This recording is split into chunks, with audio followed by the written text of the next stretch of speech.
What the fuck is that? I was on a bus up here about 6 months ago, and a guy got on. He put his money in. The bus driver said, "How much is that?" And the guy said, "It's £1.70. How?" And the driver said, "Well, it's £1.85 for a single." And the guy said, "It was £1.70 yesterday, you fucking dick."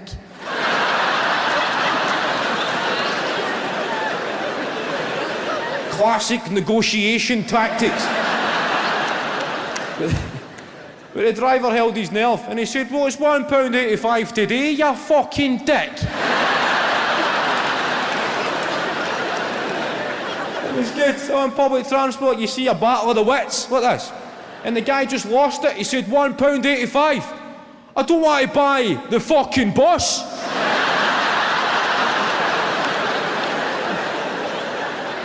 He's doing that sort of appealing for witnesses. And it goes on, and the guy starts punching the bit of perspex to get to the driver.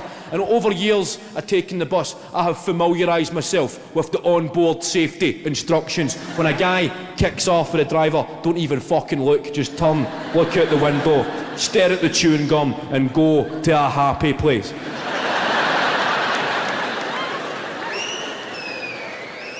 Have a bit of me time. I wonder how many fish fingers I've got in the freezer. I'm pretty sure I seen there were 3.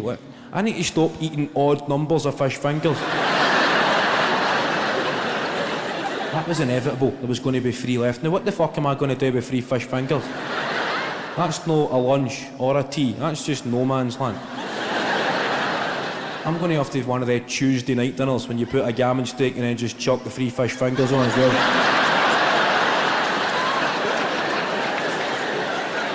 By the time I'd come back in for a landing, this situation had been resolved. A good Samaritan had put the extra money in just to get the bus moving, and the guy was on.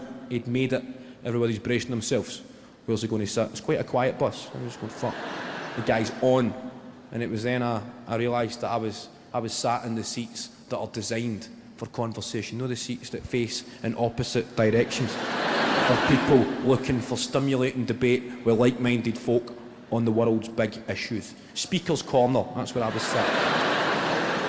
And the guy, he came in and sat right opposite me. He never recognised me, oblivious to the fact he was sitting opposite KVN. Never fucking... The bus is going on, and he started talking to me. He said, "Where are you going, mate?" And I said, "I'm just going to meet my mate at the cinema." And he said, I've not been to the cinema in fucking ages. Right? And I said, "Oh, all right." He said, "I'm struggling for small talk, you need to keep it going. You don't want the guy thinking you're being ignorant." I just said, "Oh, all right." And he said, "Do you ever see that movie, Social Network?" That's what he asked me. And I said, "Oh, the movie about Facebook." And he said, "Correct." As if you survived that fucking round.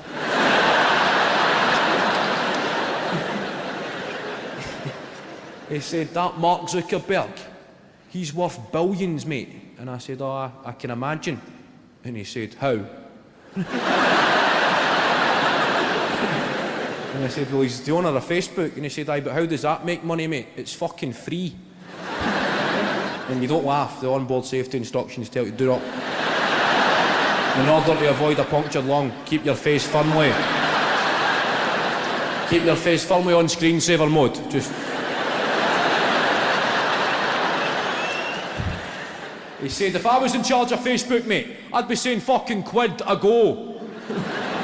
And it gave me a small sense of hometown pride when I realised the guy was serious. Small sense of hometown pride that there must be very few places in the world where Mark Zuckerberg would be offered financial advice from a guy who was 15 pence short for a single fucking bus.